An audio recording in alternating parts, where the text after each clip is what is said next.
bienvenue à toutes et à tous. Bon, on n'a pas le grand beau temps aujourd'hui.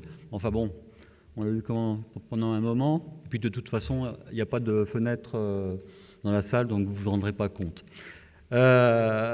Merci d'être venu à ce 4e forum Bourgogne-Franche-Comté.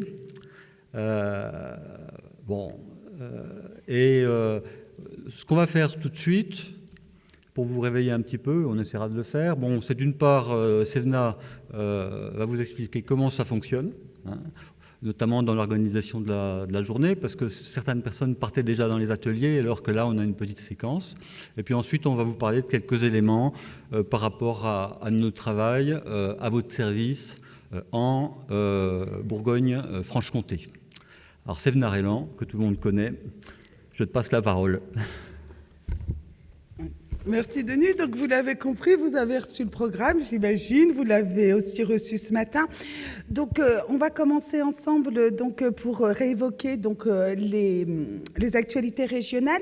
Ensuite, vous avez choisi des ateliers, donc 3 ateliers ce matin, un atelier ressources humaines qui se déroulera au sein de cet espace, un atelier affaires financières et un atelier donc santé mentale en salle Chablis et psychiatrie pour l'atelier santé mentale et psychiatrie et pour les affaires financières en salle Centenay. Donc là, on commencera, et on en remercie les représentants de la FHF nationale qui évoqueront avec vous donc les actualités de votre secteur.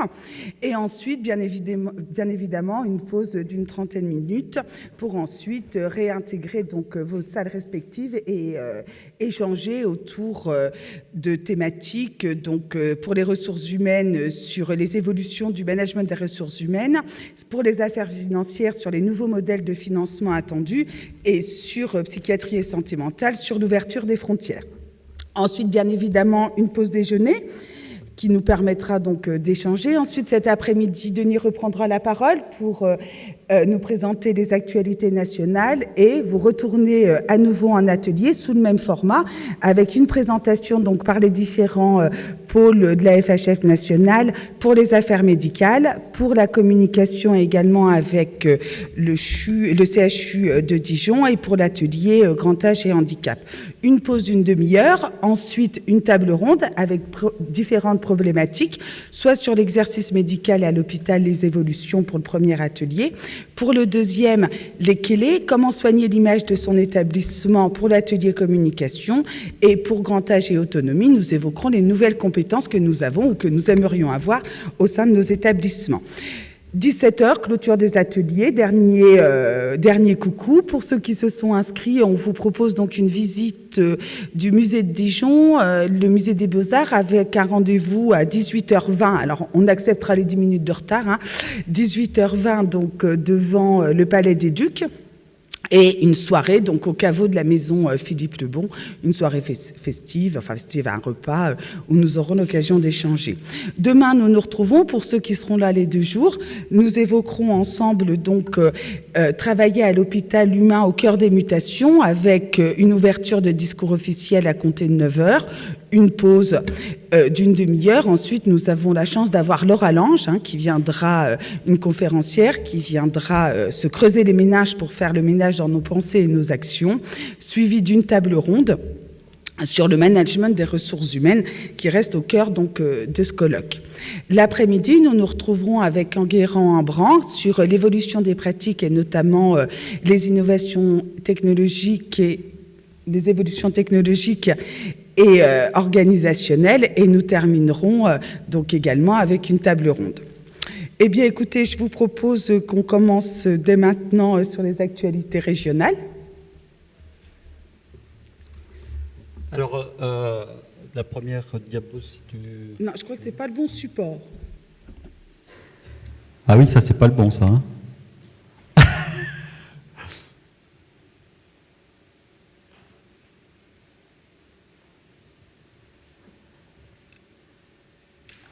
Là, on est dans la situation du présentateur de télévision qui nous dit les images vont arriver. Non, pas celui-là non plus. Il s'appelle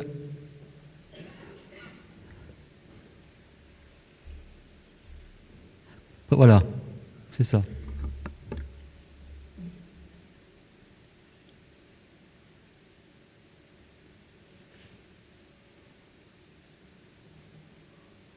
Ça commence bien, hein, décidément. Hein?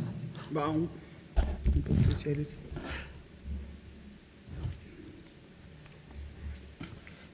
Alors je vais ouvrir ma tablette, hein, et puis on va commencer. On va commencer. Attends, qu'on nous trouve le diapo. Alors en fait le sujet de notre intervention, c'est à la fois d'aller sur le fond des problématiques qu'on est amené à traiter pour vous, les établissements adhérents en région, et puis aussi de vous présenter les méthodes de travail et puis les différents outils qu'on peut utiliser à la fois pour travailler avec vous et pour vous informer. Le premier élément, c'est finalement, dans le cadre de la FHF, quels sont nos piliers. Je tiens toujours à les rappeler. Hein. C'est d'abord, parce que c'est un mot qui est quand même toujours important, c'est de porter les valeurs du service public, et puis de promouvoir les établissements de la fonction publique hospitalière, hein, que ce soit des établissements EPS de différentes tailles, que ce soit des établissements sociaux ou médico-sociaux. Le deuxième élément, c'est la défense du service public. Un service public qui est évidemment en évolution, mais qu'on essaie de défendre, de promouvoir en lien constant avec nos interlocuteurs, que ce soit les interlocuteurs institutionnels, notamment l'État, l'ARS et puis les collectivités territoriales, et puis l'ensemble des partenaires de la santé qui vous côtoient et dont nous, on côtoie au niveau régional les représentants. Et puis le troisième élément, c'est de déterminer une politique commune, parce que je pense qu'il est important que la famille hospitalière soit une famille unie et qu'on n'est jamais aussi fort que quand on défend des positions sur lesquelles on s'accorde. Et c'est vrai, et voilà, le diaporama va arriver, c'est vrai pour le sanitaire, c'est vrai aussi pour le médico-social, dont on a beaucoup parlé ces derniers temps. Et deux éléments qui, dans le diaporama, sont sous forme de logo, c'est la notion de service. La FHF Bourgogne-Franche-Comté est à votre service, vous le savez, on est là pour vous, c'est vous qui nous financez, donc on est là pour vous aider. Et puis une notion d'urgence, c'est-à-dire qu'effectivement, on est toujours disponible, Sévena et moi-même, pour répondre à des appels téléphoniques ou des mails, parce qu'on sait qu'il y a des situations qui sont de plus en plus complexes dans les établissements. Alors, je passe la parole à Sévena, parce que Sévena a beaucoup plus de diapos que moi. Hein. En fait, moi, je m'en suis réservé une ou deux, puis après, elle en fait un peu plus. Il faut quand même un petit peu qu'elle travaille. Hein. Ben oui, moi, je suis à temps plein en région. Donc, après avoir... Je le rebaisse parce que déjà que je parle fort, j'ai peur après que ce soit un peu bruyant. Nos ambitions 2018 en quelques mots, hein, donc bien évidemment de nouveaux adhérents, notamment dans le médico-social, dans l'autonomie et le grand âge, puisque vous le savez que ça a été une des demandes des instances de la FHF Bourgogne-Franche-Comté, donc de nouveaux adhérents, notamment dans l'Yonne et en Saône-et-Loire, avec le PMS du Tonnerrois, le foyer de Villechenet et l'EHPAD d'Épinac. Un beau projet, et d'ailleurs dans la salle sont présents les futurs piliers de ce projet, c'est-à-dire la mise en place d'un collège psychiatrie et santé mentale, donc co-animé par le professeur Sechter, ici présent, du CHU de Besançon. Il va se lever, le professeur Sechter. Hein. On va lui demander de se lever pour que vous puissiez le visualiser. Et juste à côté, Philippe Collange, directeur du CHS de Sevray, qui peut se lever également. Voilà. Donc ensuite, une autre ambition, une dernière ambition donc pour 2018, mais dont on verra réellement les effets, on l'espère, en 2019, c'est développer, suite à différentes remarques que vous avez pu nous faire, donc qu'on a pris en compte, c'est développer donc les services relatifs au SI. Et notamment le 11 avril 2019, avec l'organisation d'une journée d'actualité, avec pour thématique donc générale la transition numérique, en sachant que l'objectif est d'évoquer différents points, notamment avec le professeur Aubry, également du CHU de Besançon, la dynamique et l'espace éthique qui peut être mis au sein du SI. Donc, ensuite... Deux petites choses en complément de Sevna. D'abord, notez bien la date du 11 avril, c'est ça, pour ceux qui sont intéressés, d'ores et déjà, parce que je pense que ce sera intéressant. Et puis, je voudrais revenir sur l'atelier psychiatrie et santé mentale. Clairement, ce n'est pas un atelier qui va être réservé aux acteurs directs de la psychiatrie et la santé mentale. Le problème, c'est de promouvoir une psychiatrie ouverte et de promouvoir justement le travail de l'ensemble des professionnels de santé et des établissements autour des problématiques de santé mentale. Donc, c'est une commission où on fera un appel à candidature. Il faudra qu'il y ait évidemment des représentants des établissements en psychiatrie, mais il y aura aussi, on le souhaite, des établissements MCO, des hôpitaux de proximité, des EHPAD, des établissements accueillant des personnes en situation de handicap, et même, le cas échéant, des intervenants extérieurs, des médecins libéraux, etc. Je veux bien dire qu'il ne s'agit pas de créer une chapelle exclusivement consacrée à la santé mentale, mais réellement de faire un travail transversal. Je crois que je ne trahis pas les ambitions de nos deux promoteurs. Donc, comme tu nous l'as dit tout à l'heure, Denis, promouvoir les établissements, donc comment est-ce que ça se passe concrètement ? Comment est-ce qu'on fait au jour le jour pour y parvenir ? Donc, on a accès aujourd'hui autour de 3 thématiques. Donc, développer notre communication envers les institutionnels, bien évidemment l'ARS, mais également beaucoup, notamment en 2017 et 2018, envers les conseils départementaux pour avoir une vraie reconnaissance de nos valeurs et de vos missions et de vos actions au sein de vos territoires. L'idée, c'est d'avoir rencontré, dans un premier temps, les présidents de conseils départementaux, les vice-présidents et aussi les services administratifs.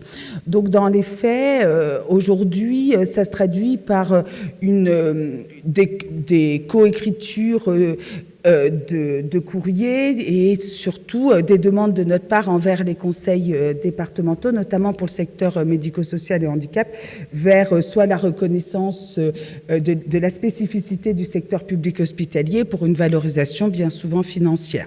Donc ça a été, et ça fait encore partie de nos axes majeurs. On rencontre aussi régulièrement, et certains représentants sont ici présents, les professionnels de l'ARS, donc sur des thématiques particulières en réponse à vos demandes. Ensuite, un de nos objectifs, c'est de développer bien évidemment la communication. Donc aujourd'hui, nos outils sont assez traditionnels, donc les mails. Donc je sais, on envoie beaucoup de mails, vous recevez beaucoup de messages de notre part. Donc pourquoi ? Pour vous tenir informé, que ce soit vous rappeler au niveau national ce qui peut être entrepris et aussi bien au niveau régional. Il est certain qu'aujourd'hui, on n'utilise peut-être pas suffisamment le site web de la FHF Bourgogne-Franche-Comté, alors qu'on a un bel outil et que l'idée, c'est dans l'avenir de davantage s'en servir pour centraliser et pour en faire une sorte de plateforme de ressources, ne serait-ce que de documentation, qui sera mis à votre service.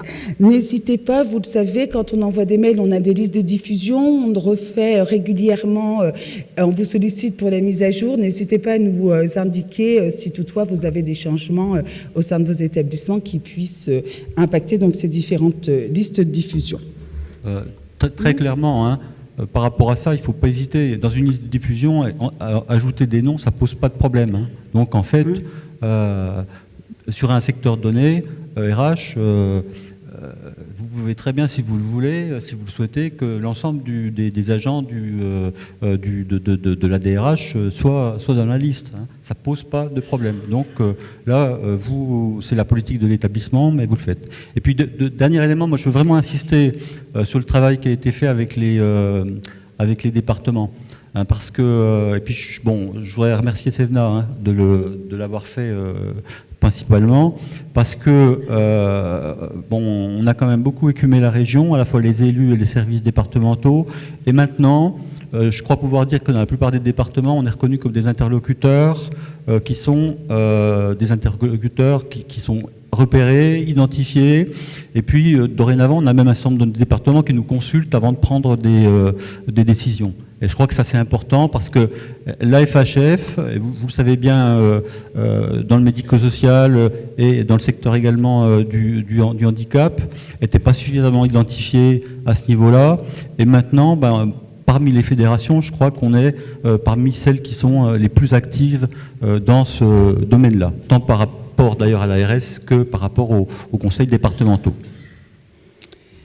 Et donc, une dernière chose, vous vous rappelez, alors je sais que vous la connaissez, puisque quand on va vous visiter au sein de vos établissements, bien souvent, elle est affichée dans le bureau du directeur, dans le bureau de l'ACA, dans le bureau du médecin co ou dans le bureau du chef de service. On a fait, donc, en partenariat avec la FHF nationale, des cartographies des EHPAD publics autonomes rattachés de la Bourgogne-Franche-Comté. Et là est en cours, mais en phase de finalisation, donc une cartographie, cette fois des EPS, donc toujours pour la région Bourgogne-Franche-Comté, avec donc la notion de GHT.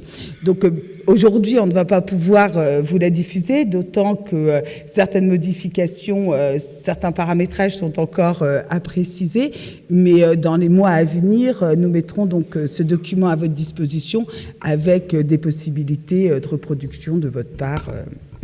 C'est très clair, on travaille depuis un moment là-dessus. On avait arrêté de travailler un moment puisqu'il y a des GHT qui sont en train de bouger géographiquement. L'idée, c'est d'avoir vraiment une carte de la région avec l'ensemble des établissements, la configuration des GHT. On vous en donnera un certain nombre d'exemplaires gratuitement et vous aurez la possibilité aussi d'en commander à prix coûtant sur différents supports et à différents formats. Et là aussi, c'est aussi un instrument de promotion de la FHF, hein, puisque ça nous permettra, je pense, d'être également présents dans les bureaux du DG de l'ARS, du préfet de région, peut-être du président de la République, on ne sait jamais. Hein. Donc, autre axe qui nous est cher, c'est déterminer donc, une politique commune pour le service public hospitalier, sanitaire, médico-social. Donc aujourd'hui, quels sont les outils? Qu'est-ce qu'on met à votre disposition? Comment on y parvient? Donc certaines personnes dans la salle sont très présentes et sont nos référents en la matière. On y parvient grâce à 3 outils qu'on a développés, créés au sein de la Bourgogne-Franche-Comté. Donc tout d'abord les collèges, vous le savez, 2 fois par an, on réunit un collège donc aux affaires financières. Et d'ailleurs, je remercie nos référents Lionel Passinto du CHU de Besançon et Pascal Taffu du CHU de Dijon ici présent, je le vois. Donc 2 fois par an, bien souvent à Dole, où on évoque différentes problématiques, où on invite également Cécile Chevance ou son pôle. Et où l'après-midi, on a des rencontres donc, avec la DOS et plus particulièrement le département performance. L'idée étant de faire remonter vos besoins, notamment, mais je ne développe pas trop puisque Denis, je crois que tu en reparles après, notamment en matière de transparence des allocations budgétaires. Ensuite, 2 autres collèges, DRH, donc Stéphanie sur les RH, Stéphanie Bounois est ici présente également, Ghislain, je crois, Lucie Ligier et Delphine Bellec pour les affaires médicales, où de la même façon, différentes problématiques ont été abordées, que ce soit les élections professionnelles, le prélèvement à la source, mais je ne reviendrai pas sur tout ce qui est fait. Vous y êtes très nombreux dans ces collèges et on vous en remercie, et pour nous, et j'espère pour vous aussi, c'est vraiment une source d'information d'information et de prise de décision et de prise de politique commune qu'on peut après relayer à nos partenaires. Ensuite, des journées d'actualité, à peu près 5 ou 6 par an pour le médico-social et l'autonomie, où on évoque notamment la télémédecine, où on définit nos ambitions en matière de stratégie de groupe, où on évoque notamment la déshabilitation, le conventionnement, etc. Une journée relative aux hôpitaux de proximité l'année dernière sur la place de l'hôpital de proximité au sein de notre système de santé. On la recommence en 2019 avec un axe cette année davantage sur le lien vie-hôpital, puisque vous le savez, une des grosses ambitions, notamment de Ma Santé 2022. La transition numérique, la journée d'actualité transition numérique, je n'y reviendrai pas. On vous enverra donc le pré-programme d'ici peu. Et ensuite, vous l'avez vu, le forum d'aujourd'hui et un congrès interrégional sur l'autonomie qui a eu lieu à Reims en juillet, sauf erreur de ma part. Oui, qui normalement devrait effectivement être édité l'an prochain sur le secteur Île-de-France-Normandie. Là aussi, je m'adresse à l'ensemble des participants. Je crois que c'est un événement, c'est le premier grand événement grand âge que fait la FHF, qui tourne entre les régions. On a été un peu les précurseurs, et je crois que c'est un élément de reconnaissance du secteur et qui est, je crois, très très utile dans la définition de notre politique. Et donc un dernier point, des échanges, notamment ce qu'on appelle un G8, donc avec les principaux établissements pour la Franche-Comté, un G10 pour la Bourgogne, où sont débattus, évoquer certaines problématiques, certains sujets d'actualité, donc avec les directeurs, on va dire une fois par trimestre et une fois par an, en copartenariat et en co-construction avec les 2 CHU, donc un séminaire qui regroupe l'ensemble des PCME et des directeurs de la grande région Bourgogne-Franche-Comté. Suite à la signature d'une charte pour clarifier et homogénéiser et envisager l'avenir sereinement dans les relations entre la FHF et l'ARS ici présente, ont été mis en place maintenant depuis 2 ans, pareil, à peu près une fois par trimestre, des bilatérales, donc entre certains membres de l'ARS, donc et les représentants de la FHF Bourgogne-Franche-Comté, où c'est pour nous notamment l'occasion de porter vos questionnements, vos problématiques, qui soient conjoncturelles ou d'ailleurs structurelles. Et traditionnellement, alors vous m'excuserez, je vais un peu vite parce que je vois que le temps passe, traditionnellement, les instances de la Fédération hospitalière Bourgogne-Franche-Comté, que sont le conseil d'administration, la convention et bien évidemment le bureau. Denis, je te redonne la parole pour la dernière... Je voudrais insister, on aura l'occasion d'en reparler, puis demain le directeur général de l'ARS sera là à l'ouverture sur les relations avec l'ARS. Bon, je dois dire, il y a des représentants de l'ARS qui sont dans la salle. On a des relations de travail qui sont, je pense, en nette amélioration avec l'ARS, dans la mesure où je crois qu'on échange beaucoup d'informations, que ça nous est utile à nous, ça vous est utile à vous, et puis c'est également utile à l'ARS. On n'est pas toujours d'accord. Je crois que pour l'ARS, on est parfois des partenaires exigeants, certainement peut-être un peu emmerdants de temps en temps, c'est un peu notre rôle, mais je crois que c'est important qu'on ait cette relation. Puis je tiens à dire que même quand on a des divergences, en fait, je crois qu'il y a un respect mutuel entre l'ARS et puis nous. Alors ça. Ah, il y a une diapo qui a sauté, là, la dernière. Parce que j'avais une diapo, la dernière diapo n'a pas été passée. Bon, je vais faire 100, puisque c'est la dernière diapo où, en fait, je voulais simplement, mais je vais le faire assez rapidement, et on y reviendra tout au long de cette journée, dire finalement les grands points de vigilance sur le fond qui vont nous occuper et qui nous occupent déjà. On a porté ces derniers temps une attention particulière au PRS, au plan régional de santé. On va avoir à porter une grande attention à son application. Et puis on sait déjà qu'avec Ma Santé 2022, le PRS va évoluer. Parce que vous savez que la définition des hôpitaux de proximité a été actée et annoncée par le président de la République. Tout le travail est à faire ensuite, à la fois pour le préciser au niveau national, mais aussi pour travailler sur la gradation des établissements dans les régions. Beaucoup se posent les questions. Qu'est-ce que sera un hôpital de proximité? Est-ce que ça sera comme un ex-hôpital local? Ou est-ce que des hôpitaux avec des services d'urgence, des services de l'ambulatoire, par exemple, pourront l'être? Il y a beaucoup de choses à faire. Et donc là, on va y travailler activement. On a évidemment, et en lien avec nos référents financiers, un gros travail d'intervention sur les questions financières, à la fois sur les EPS et puis sur les ESMS, et une grosse exigence de transparence par rapport à nos interlocuteurs. Je dois dire que là, on progresse, pas toujours aussi vite qu'on voudrait, mais pour avoir les éléments sur les allocations budgétaires, sur le FIR, etc. La stratégie de groupe sur le médico-social, c'est un élément national important. La plupart des EHPAD, notamment autonomes, sont assez isolés, sauf dans certains départements où il y a plus une stratégie de groupe. Ça commence à prendre, mais il est absolument important qu'on tisse le réseau entre les établissements. Il est plus possible maintenant, dans le monde où on vit, qu'un établissement médico-social de petite taille fonctionne de manière isolée.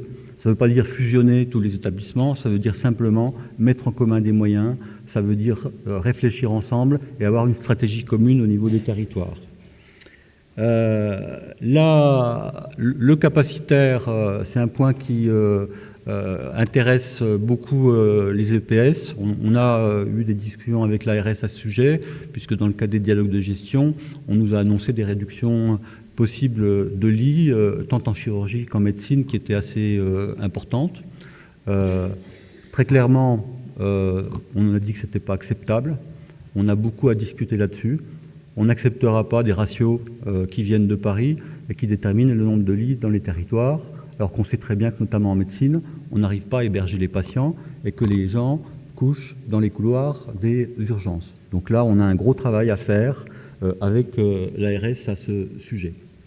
La gradation des structures hospitalières, j'en ai parlé, c'est l'application du PRS. La structuration de la e-santé en région, c'est un sujet un petit peu de difficulté aujourd'hui. On considère aujourd'hui que les acteurs doivent être prépondérants dans la structuration de la e-santé et qu'elle ne doit pas être uniquement pilotée par l'ARS. D'où un certain nombre de divergences avec l'ARS sur la mise en place de la nouvelle structure régionale de gestion de la e-santé. Et plein d'autres sujets, et je citerai pêle-mêle les conséquences de la réforme du troisième cycle des études médicales, du post-internat.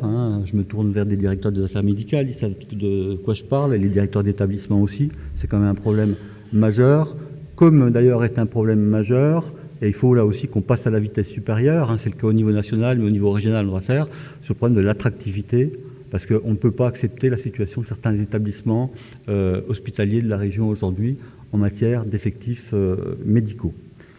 Et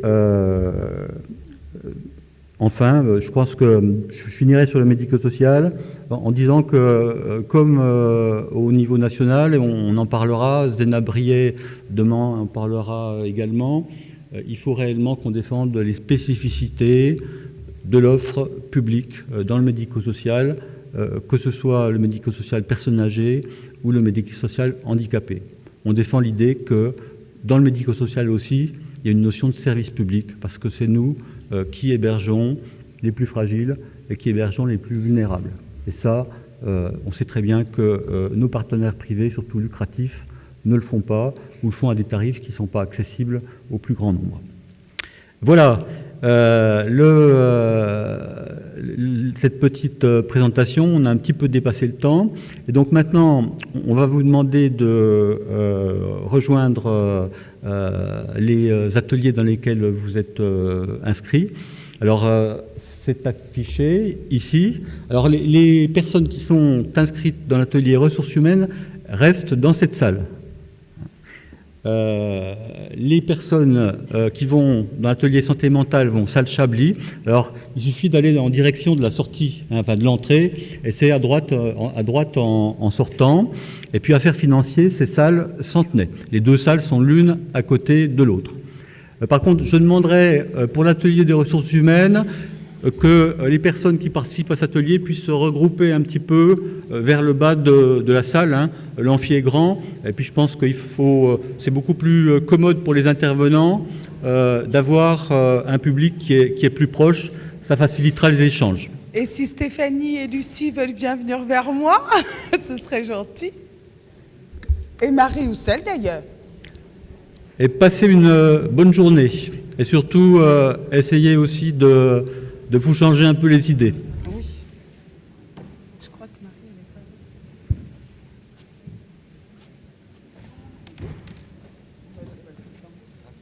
Ouais.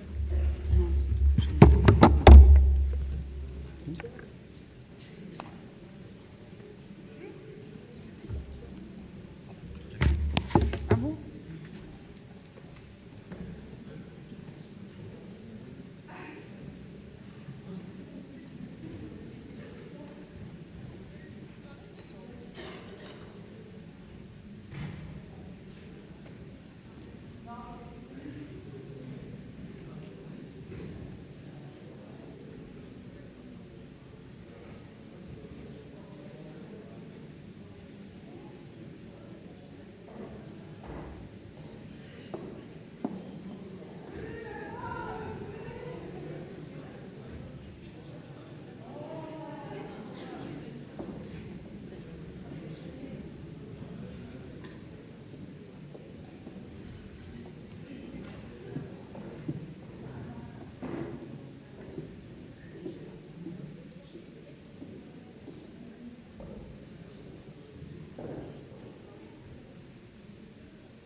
On peut faire un peu.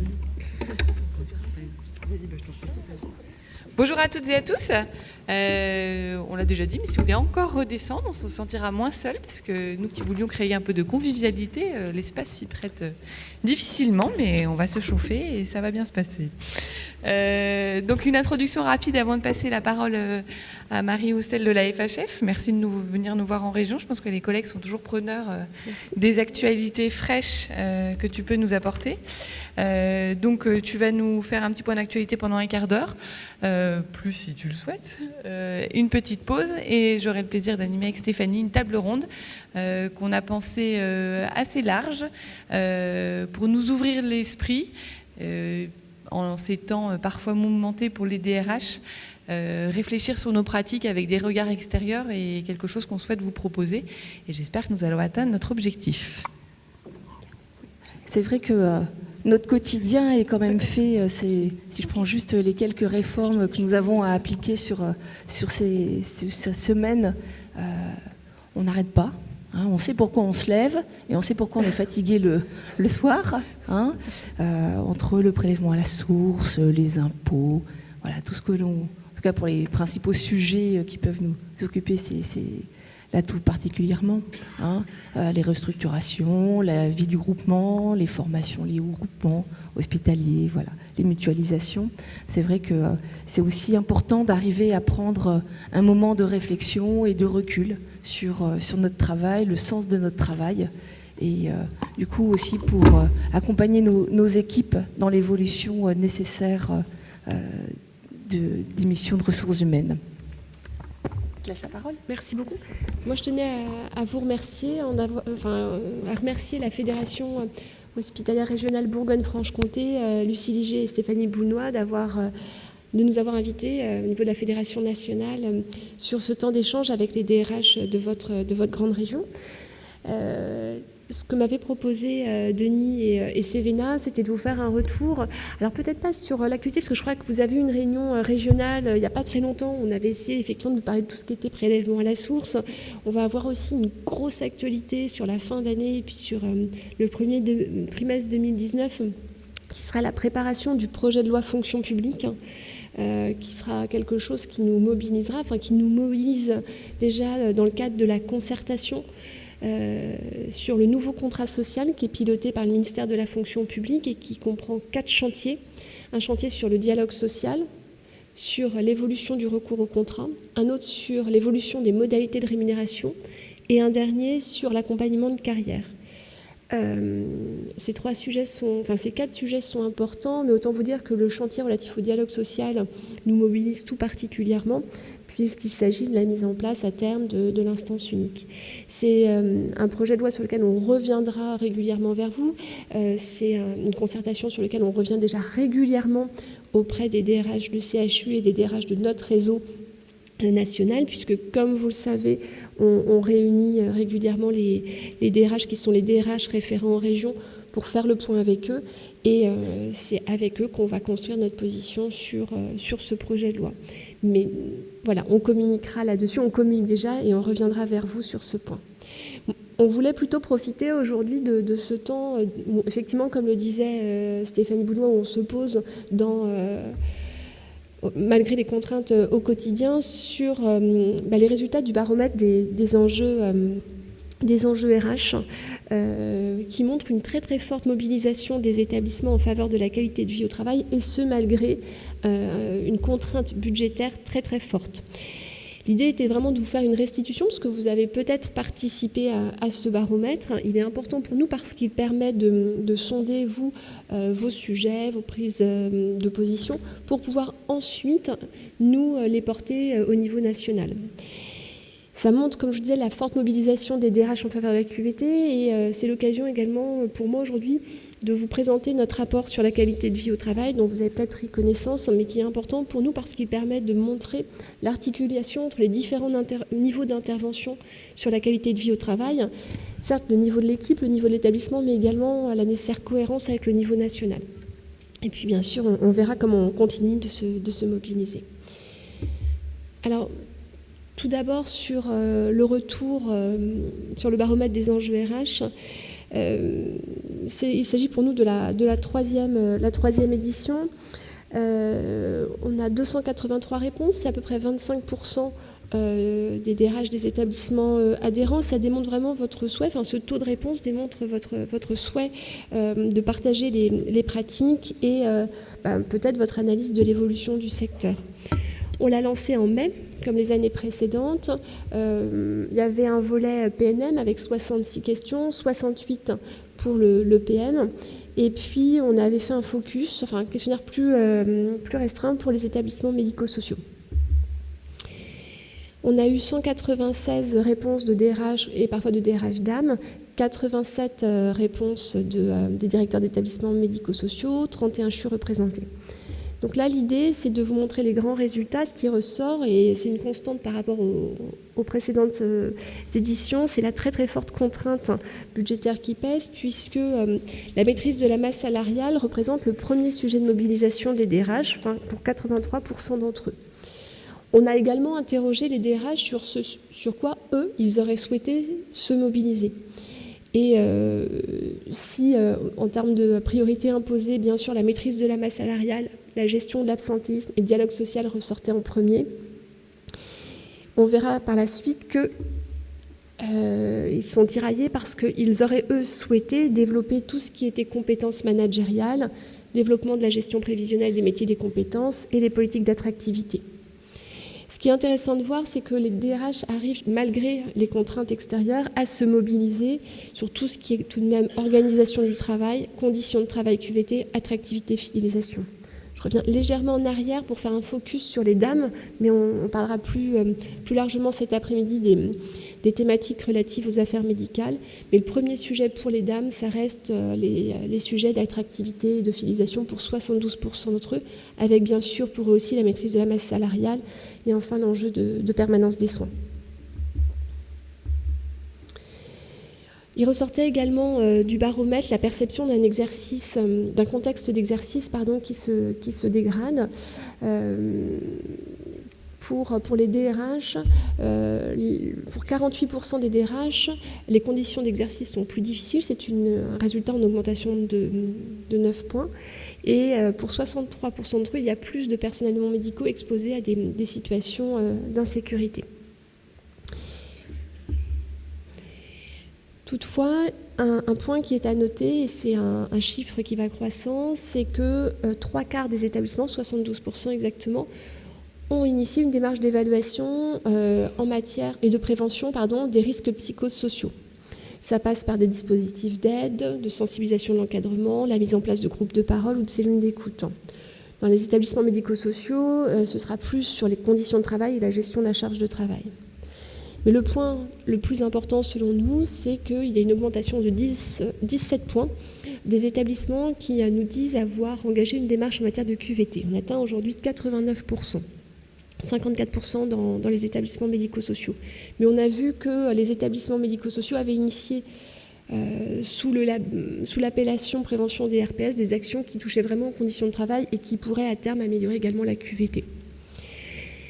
Donc ce taux de 89%, pour nous, il est fondamental. Le sujet, c'est que 12% constatent aujourd'hui des améliorations, mais la plupart, 70%, considèrent qu'il est encore trop tôt pour se prononcer. Ça vient principalement souligner que les politiques de qualité de vie au travail sont des politiques qui s'inscrivent dans le long terme. On n'est pas dans des résultats immédiats, il s'agit de politiques structurantes. Il s'agit pour nous d'expliquer cela, et notamment par rapport au pouvoir public, parce qu'aujourd'hui, les contraintes qui nous sont imposées, ce sont des contraintes très court-termistes. Or, les politiques de qualité de vie au travail, qui sont, elles aussi porteuses d'efficience, s'inscrivent dans un calendrier de beaucoup plus long terme. Et on a vraiment aujourd'hui ce sujet d'articulation des calendriers entre une efficience économique qui est tout à fait normale, nous sommes des établissements publics, l'efficience, mais qui est très court-termiste, et la volonté, l'exigence aussi de plus de qualité de vie au travail, qui, elle, s'inscrit forcément dans un calendrier plus long. Des professionnels également qui restent mobilisés. 96% des DRH considèrent que les professionnels sont très engagés dans leur métier, un peu moins vis-à-vis de leur établissement, mais seulement 21% des DRH répondants considèrent disposer des moyens de reconnaissance. Et aujourd'hui, ces moyens de reconnaissance, ça passe essentiellement par de la formation, de la possibilité, pour le PM, par de la possibilité de participation institutionnelle ou de l'aide à la communication médicale, voilà. C'est important parce que nous portons de longue date la nécessité de revoir les modalités d'évaluation professionnelle, puisque la fonction publique hospitalière est la seule fonction publique à être encore sous un système de notation. La fonction publique de l'État et la fonction publique territoriale étant passées maintenant depuis longtemps sous un système d'entretien professionnel, c'est-à-dire sans notation, ce qui suppose également une refonte du régime indemnitaire. Ce point que nous portons depuis longtemps a été repris à la fois dans le discours du président sur Ma Santé 2022, qui a rappelé la nécessité de revoir les modalités de reconnaissance d'engagement individuel et collectif, et cela fera partie également du projet de loi fonction publique. Le baromètre souligne également un dialogue social assez hétérogène, c'est-à-dire que l'acuité du dialogue social n'est pas la même selon le type d'établissement, et on voit que ça peut être particulièrement aigu dans certaines situations, puisque si on prend le sujet des expertises, bien sûr tous les établissements n'ont pas d'expertise et tous les établissements n'ont pas d'expertise régulière, mais il est tout de même à noter que 10% des CHU ont plusieurs expertises par mois et 10 CHU répondants ont plusieurs expertises par mois, 15 environ une par mois, ce qui est énorme. Enfin, et on reviendra là-dessus cet après-midi, demeure le très fort enjeu de l'attractivité médicale.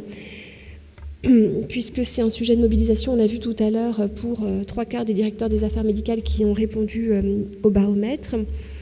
Il est à noter qu'en réponse à cette problématique, 93% des CHU répondants ont formalisé un projet social médical.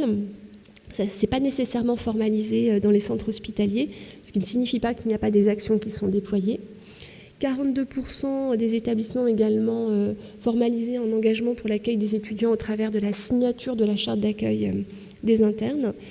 Cela ne signifie pas non plus qu'il n'y a pas des actions qui correspondent à ce qui est décrit dans la charte qui sont déployées. Les principaux leviers aujourd'hui qui sont identifiés, c'est la politique d'accueil des étudiants et des praticiens, pour 74% des établissements répondants, la formation au management, bien sûr, et enfin la prévention au RPS. Par contre, le plan ministériel pour l'attractivité est encore à une efficience qui est encore jugée insuffisante. Et on a interrogé les directeurs sur leur évaluation de l'efficacité de certaines mesures. Et seuls 25% d'entre eux considèrent que la prime d'engagement dans la carrière hospitalière est efficace et 28% pour la prime d'exercice territorial. Un autre point très sensible, c'est la mise en œuvre de la réforme du troisième cycle. Un point qui est très important, c'est que 75% des répondants, et nous aussi, de toute façon, on estime ne pas être assez associés à la politique de répartition des stages. Et dans les centres hospitaliers de plus de 2000 salariés, donc ceux qui accueillent le plus, centres hospitaliers, donc CHU, qui accueillent le plus d'internes, 96% des répondants estiment que la mise en œuvre des nouvelles maquettes de troisième cycle impacte leur établissement, avec pour principale conséquence le recrutement de FFI et de stagiaires associés, mais bien sûr l'inadéquation entre la répartition des stages, les besoins et les moyens de l'établissement.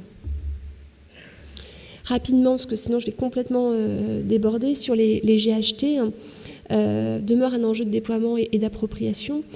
61% des répondants considèrent aujourd'hui que la mise en place des GHT, ça améliore la prise en charge des patients. Ça également offre des perspectives nouvelles pour les professionnels, même si cette tendance est légèrement à la baisse par rapport aux premières éditions qui correspondaient vraiment au début des groupements hospitaliers de territoire. Mais il y a des attentes qui sont renouvelées. 69% des répondants considèrent qu'il y a un manque d'accompagnement des établissements. Pour 53% d'entre eux, il y a des outils statutaires qui ne sont pas adaptés, notamment pour le travail multisite, voire pour le remplacement ponctuel entre établissements d'un même GHT, et qu'il y a de toute façon un travail d'harmonisation à réaliser. Il y a une augmentation quand même de la réunion du nombre de CTDS, puisqu'elle augmente de 18 points. On est à 68% des répondants qui nous disent avoir réuni leur conférence territoriale de dialogue social. Et puis, des interrogations demeurent, notamment sur l'attractivité pour les professionnels et en termes d'opportunités pour l'établissement, notamment dans les centres hospitaliers de moins de 500 salariés. Enfin, et c'est la dernière slide pour ce qui touche au baromètre, pour vous, dans les répondants, les principaux éléments qui vont faire évoluer les métiers à l'hôpital, c'est d'abord la politique tarifaire, ce qui pourrait être étonnant mais comme significatif. C'est la principale réponse pour 43% des répondants, mais c'est 54% dans les EHPAD. Ensuite, bien sûr, l'évolution des modalités d'exercice, l'exercice territorial, ou encore la télémédecine avec 27% de répondants. L'impact de la télémédecine sur les métiers est plus important dans les centres hospitaliers de moins de 500 salariés, où ça apparaît comme un principal levier pour 44% des répondants. Donc, ce que montre ce baromètre, c'est à la fois la très forte contrainte dans laquelle les acteurs RH évoluent, mais également leur mobilisation. On a vu qu'à la fois dans les priorités imposées, il y avait la maîtrise de la masse salariale, dans les projets qu'eux souhaitaient développer, et de fait réussissaient à développer, ce qui est quand même, moi je trouve, à saluer. Et c'est quelque chose que nous, on défend comme étant quelque chose qui est développé grâce aux efforts et à la mobilisation des hospitaliers, c'est la qualité de vie au travail. Encore une fois, 89% des établissements répondants, et l'échantillon est comme représentatif, puisqu'il recouvre 25% des établissements de la FPH, 89% ont mis en place, ont engagé une démarche de QVT qui, encore une fois, s'inscrit dans le long terme. Donc nous, on pense qu'il faut mobiliser et continuer, mais également sensibiliser les pouvoirs publics sur ce que signifie cet effort.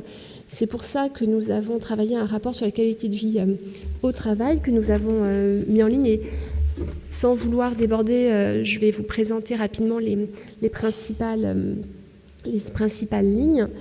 Ce qu'on tient à rappeler dans ce rapport, c'est que le système de santé, il a bien sûr plusieurs objectifs, la santé de la population, donc la qualité des soins, la qualité de la prise en charge de la population sur un territoire, l'efficience économique. Encore une fois, on gère des deniers publics et on se doit de le faire de façon responsable et efficiente. Mais il y a également un autre objectif qui est la santé des professionnels.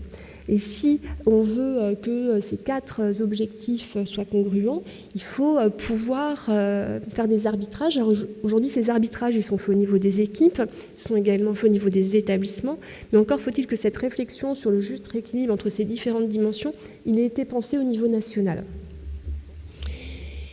Et donc, on a essayé de rédiger des préconisations qui s'articulent autour de ces différents niveaux, à la fois qui reconnaît le rôle central des équipes. Aujourd'hui, une politique de qualité de vie au travail, elle ne fait sens que si elle s'attache à l'autonomie et au développement des capacités des équipes de terrain.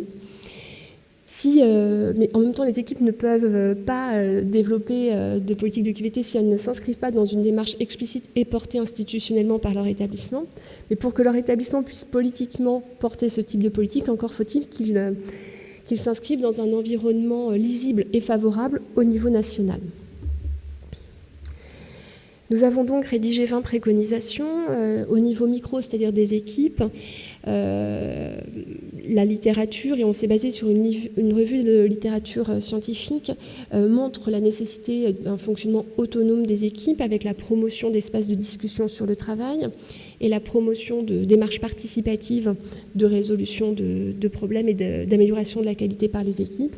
Et on montre dans le rapport plusieurs exemples de méthodes qui permettent d'améliorer ce fonctionnement. Le deuxième axe, c'est de former les cadres de proximité à ce type de management, qu'on peut qualifier de management agile. Et puis là, on en profite pour reporter une vieille revendication, mais la nécessité d'institutionnaliser un temps d'échange annuel individuel pour l'ensemble des professionnels, c'est-à-dire également pour le personnel médical qui lui aussi a besoin de feedback sur ses pratiques, mais également de pouvoir s'exprimer sur le fonctionnement du service et de l'établissement. Puis il s'agit de valoriser les compétences, ne serait-ce que par une politique de formation en interne qui est portée par les professionnels. À titre d'exemple, alors je ne fais pas du placement de produits, mais je renvoie sur le MOOC Attractivité que nous avons mis en ligne fin 2017, il y a tout juste un an, où on retrace des expériences, et notamment, en l'occurrence là, c'est l'expérience du CH de Bayonne, qui a mis en place un entretien annuel pour le personnel médical. Et donc le président de CME donne une interview, explique comment ça s'est passé dans son établissement. Au niveau de l'établissement, ce qui ressort en premier lieu, c'est qu'il faut il semble adapté que l'établissement puisse mener une réflexion éthique. On a expliqué tout à l'heure les 3 dimensions que sont qualité des soins, efficience économique et qualité de vie au travail. Il y a forcément des tensions entre ces 3 dimensions, elles doivent être, et il y a un équilibre à chercher. La recherche de cet équilibre, il doit être explicité au niveau de l'établissement, et il y a le témoignage d'un établissement des Hauts-de-France qui a fait ce travail, qui est retracé dans le rapport et qui permet de montrer qu'il faut partager avec l'ensemble de la ligne managériale de l'établissement cette réflexion sur le nécessaire équilibre entre ces 3 dimensions pour qu'il puisse être partagé, notamment par les cadres de proximité. Bien sûr, formaliser la politique de qualité de vie au travail. On s'est inspiré pour cela des travaux de Mathieu Sibé qui a beaucoup publié sur le concept de Magnet Hospital. Il s'agit de rendre lisible l'engagement des établissements et des groupements en faveur de la QVT, vraiment l'afficher, et bien sûr avoir une politique qui est conforme à cet engagement, associer bien entendu l'ensemble des acteurs à cet engagement, le décliner dans l'ensemble des process de la politique RH, et bien entendu avoir une politique en matière des RPS. De la même façon, je vous renvoie aux témoignages que nous avons pu colliger sur ce sujet dans notre MOOC. Et puis, lorsqu'on dit qu'il faut favoriser le management, il faut également s'interroger sur quel type de management. Aujourd'hui, il y a un appel à plus de management, à plus former au management, oui, très bien, mais à quel type de management? Et il nous semblait important qu'au niveau national, on ait une réflexion sur, oui, les valeurs managériales qu'on souhaitait porter, puis les modes de management qui nous semblaient adaptés au fonctionnement hospitalier, à ce besoin d'autonomie des équipes, de reconnaissance de leurs compétences par les équipes.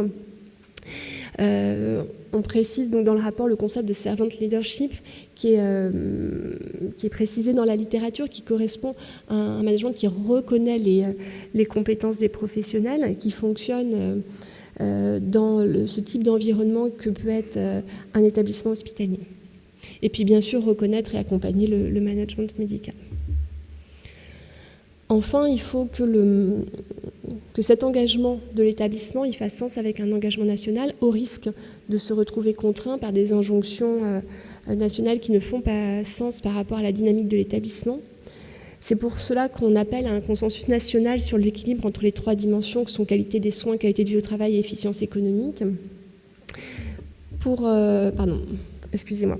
ce faire, nous avons déposé des amendements au PLFSS et notamment un amendement appelant à l'organisation d'une conférence nationale de consensus sur cet équilibre qui, selon nous, devrait venir en amont du PLFSS et donner une ligne conductrice pour les PLFSS du quinquennat. Ça permettrait ainsi de clarifier la feuille de route des établissements et éviter ce que nous, on qualifie d'injonction contradictoire.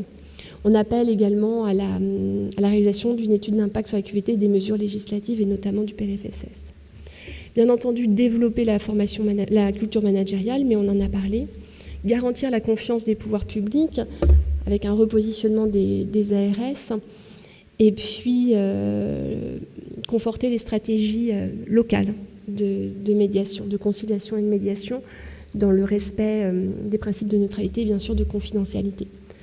Comme vous le savez, le décret sur la médiation a été présenté dans les différentes instances nationales la semaine dernière, au Conseil supérieur du personnel médical jeudi et au Conseil supérieur de la fonction publique hospitalière vendredi. Ce projet de texte qui nous avait été soumis une première fois au mois de mars 2018, nous avons réussi à obtenir des modifications significatives et notamment la reconnaissance du niveau local de médiation qui doit être un préalable à toute demande de médiation au niveau régional ou au niveau national. Et enfin, donner une visibilité sur l'évolution du système de santé et de son environnement, l'idée étant qu'on ne peut porter une politique ambitieuse pour l'établissement que si l'on sait dans quel environnement on évolue et qu'on a un peu de visibilité sur son évolution. Voilà. Alors, excusez-moi. Voilà aujourd'hui l'ensemble de nos travaux. Comme je vous le disais, on va le porter dans le cadre du PLFSS. On le porte déjà, dans le cadre du PLFSS et demain dans le cadre du projet de loi fonction publique. Mais on continue de s'engager. Alors, on communique au travers de la remise de prix RH. On fait un appel à candidature souvent vers le mois de mai. N'hésitez pas à participer. Ça a permis de récompenser plusieurs établissements cette année. On aura le témoignage du CH de Troyes qui sera présent aujourd'hui et qui a développé une application qui a reçu le Grand Prix. Pour ce qui a plus trait à la qualité de vie au travail, il y avait également deux expériences qui n'ont pas eu le Grand Prix mais qui étaient quand même reconnues. C'était une expérience de Creative Thinking qui associait l'ensemble des professionnels pour améliorer l'accueil des usagers au CH de Beaune-Montmorency, puis le développement de la méditation pleine conscience dans un établissement psychiatrique également de la région parisienne. Comme vous le savez peut-être, on s'est doté également de commissions permanentes politiques à la FHF, composées de membres de notre conseil d'administration et commissions qui ont vocation à nous donner les axes de travail politique pour l'année à venir, sur tout ce qui a trait au management et à la qualité de vie au travail, qui est plus le sujet ce matin. Nos priorités, ça va être bien sûr de faire vivre les préconisations du rapport que je vous ai présenté, mais également de travailler à une trame de charte de management et de gouvernance au niveau national, d'établir des préconisations sur l'attractivité des métiers du management et la QVT des managers, L'idée, c'est que les managers soient en capacité de porter ce qu'on a explicité plus tôt, d'essayer d'initier un cercle de réflexion managériale et puis d'approfondir la question de la prévention du risque suicidaire. On portera l'ensemble dans le cadre des concertations qui vont s'ouvrir dans le cadre de Ma Santé 2022 et bien sûr projet de loi fonction publique. Juste pour rappel, parce que je ne sais pas si ce sera explicité à un moment donné aujourd'hui, mais pour Ma Santé 2022, les mesures qui traitent plus des RH non médicales, c'est une approche renouvelée du management. Et ce qui a été dit dans le discours du président, mais également lors de la conférence de presse de la ministre, c'est qu'il souhaitait redonner au service son rôle de collectif dans l'organisation des activités de soins et de management de l'équipe de soins. Et comme on l'évoquait tout à l'heure, de développer des mécanismes de reconnaissance collective et individuelle. Il y avait un deuxième thème qui était également d'affirmer l'importance des fonctions d'encadrement et d'animation des équipes, avec l'actualisation des référentiels de compétences et de formation, le développement de dispositifs de détection des professionnels présentant des aptitudes pour l'exercice des responsabilités managériales et la reconnaissance indemnitaire des responsables médicaux et soignants. Pour les volets plus compétences, vous avez certainement vu ce qui avait trait à l'évolution du référentiel aide-soignant, à la reconnaissance de l'exercice des aides-soignants en gérontologie et à l'évolution de leur formation. Voilà. Je vous remercie. J'espère que je n'ai pas trop dépassé. Et je suis à votre disposition si vous avez des questions. Merci Marie. Je vous propose quand même de prendre quelques questions s'il y en a avant de faire une pause et la table ronde. C'est vrai que nous, ça nous a déjà, on en discutait en aparté avec Stéphanie, posé pas mal de questions. C'est vrai que le côté écartèlement des missions des DRH est assez visible dans les résultats du baromètre. En effet, je rejoins ce que tu disais sur le côté rassurant, la préoccupation malgré tout sur la QVT. Et plus que rassurant, c'est alloué. Enfin, c'est assez alloué à reconnaître. Enfin, nous, c'est ce qu'on explique au pouvoir public. C'est, vous connaissez les contraintes, puisque vous les organisez qui passent sur les DRH. Il faut aussi reconnaître leur engagement en faveur de la qualité de vie au travail. Donc, oui. Donc, voilà, à titre personnel, dans l'exercice de nos missions, on était en plein dans ce qui a été décrit. Je ne sais pas si les uns les autres vous souhaitez intervenir ou poser des questions sur les résultats ou sur les thèmes qui ont été ici présentés. Tout le monde se retrouve dans les éléments qui ressortent du baromètre. En tout cas, moi, je vous encourage à participer lors de la prochaine édition. Au-delà de retracer un état des lieux que vous connaissez puisque c'est votre quotidien, c'est fondamental pour nous de pouvoir objectiver cette réalité auprès des pouvoirs publics.